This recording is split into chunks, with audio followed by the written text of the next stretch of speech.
கேரளாவில் தேர்வு எழுதி சென்ற மாணவரின் ஹால் டிக்கெட்டை கழுகு ஒன்று எடுத்துச் சென்ற சம்பவம் பரபரப்பை ஏற்படுத்தியுள்ளது. காசர்கோடு பகுதியில் உள்ள மேல்நிலைப் பள்ளி ஒன்றில் கேரள மாநில அரசு பணிகளுக்கான தேர்வு நேற்று நடைபெற்றது.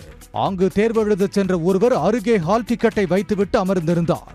அப்போது அங்கு வந்த கழுகு ஒன்று ஹால் டிக்கெட்டை தூக்கிக் கொண்டு தேர்வரை ஜன்னல் கதவு மீது சென்று அமர்ந்து கொண்டது.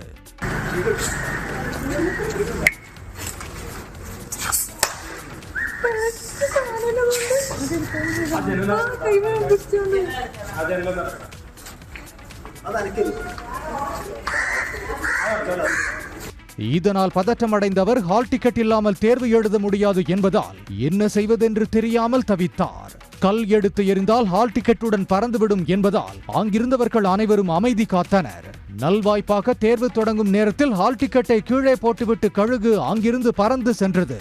இதனால் ஹால் டிக்கெட்டை எடுத்துக்கொண்டு அவர் தேர்வு எழுத சென்றார்.